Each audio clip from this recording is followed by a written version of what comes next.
Hello, and welcome to the long-awaited and highly anticipated Part 3 of our series on Google+. I am the newly bespectacled and bearded Nick Sargent. And I'm Ashlyn Brewer, gorgeous as ever. And we both work for Standing Partnership, a reputation management strategic communications firm located in St. Louis, Missouri. Today, we're going to finish our series on Google+, and we figured it was a good place to do it considering Google's announcement yesterday. Mm-hmm. We've noticed the privacy issue is emerging, and Google has been making some advancements in how they use all of their existing product lines, including Google+. So this is a good time to have our conversation and make some predictions about what we think the future holds for Google and Google+. And really, I think the predictions come to two trains of thought. One is that you think Google Plus is the next big thing in social media, and you think people are going to kind of really glom on and use it. And the other is that Google Plus is going to be the next big case study to study in business school, and this will go alongside the Zune and the satellite phone as giant disasters by big corporations. Ashlyn, where do you sit? Well, I wouldn't say that those two trends are the only, that there's no middle ground between those. We know it isn't. I think what Google did for the search game, Google really changed the way and the value of SEO in what we do every day. PR people were no longer able to ignore SEO because their algorithms became completely relevant to our content. I think Google is now looking at that for the social game and how SEO and social can work together. We've seen them roll out search plus social recently.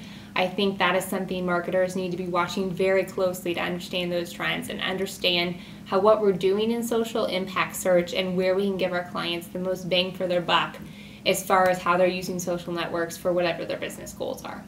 The question really comes down to Google Plus and the investment that Google itself has made in that platform. And I think the big concern from my perspective is that there's a lot of discussion about how great Google Plus theoretically could be, of tying all of these search outcomes to what you're posting and what you're plus wanting, and the way that could really enhance the search experience.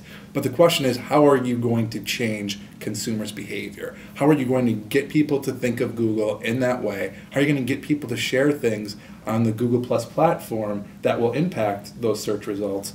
And how are you going to change the mindset of Americans in particular who are inherently private and who, at every push from platforms like Facebook to have more of their information public, have retracted and tried to make more of their information private?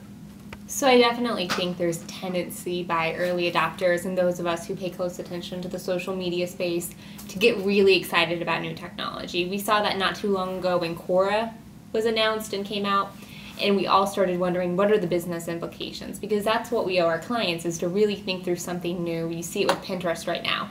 What are the business implications for our clients?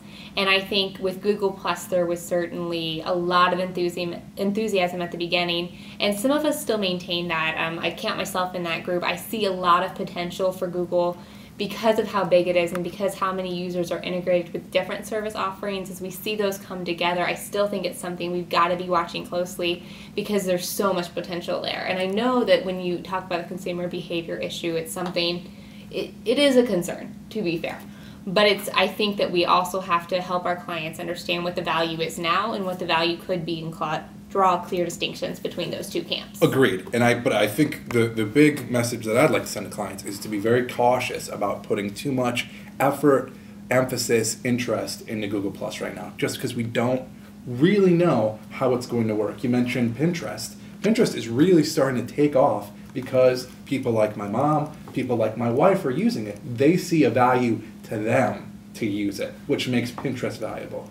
I can't explain to anybody outside of the hardcore social media users that I sort of consider my circle of friends, other than those people, I can't explain to them what the value of Google Plus is. I can't get them interested in Google Plus, and thus that makes it have a very limited value right now to businesses because the average consumer isn't there. And I think you can see that there are differences in how networks take off. So we see Facebook is definitely something that took off with consumers quickly. Pinterest has taken off with consumers quickly. Twitter was a nerd network for a very long time. Twitter was one of those, why would I ever want to tell people what I had for breakfast or something like that? And we're starting to see people understand the value in that evolves. I think there's still an opportunity for Google Plus to do that. It's definitely in its infancy. If you're targeting early adopters, it's still a place to be right now, I would say. Or if you're already somebody who's steeped in social media, your organization does it well, it's worth adding to your repertoire. It's an interesting point, but I feel like Google advocates and Google Plus advocates try to have it both ways by saying, well, it's still just in its infancy, but at the same time you're saying it's going to be huge because it's Google. Well, if it's Google and it's been 6 months, why hasn't it taken off farther than it already has? And the reason is consumers just aren't interested in what it has to offer, and Google hasn't thought about that part of it, about what's really going to change consumer behavior and get them going. My mom, my wife, many of my friends don't care. They do care about Pinterest, and they are into Pinterest because that means something to them, and there's something about that they can use. I don't think Google Plus has figured that out yet, that they need to do this thing. They think that they can just throw it out there on their platforms, advertise on NFL playoff games with their cutesy commercials, but it's really not resonating with the general public yet.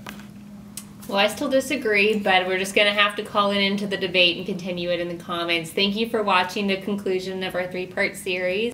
I'm Ashlyn Brewer. And I'm Nick Sargent. And we're signing off for Standing Partnership. We hope you'll stay tuned for more video debates.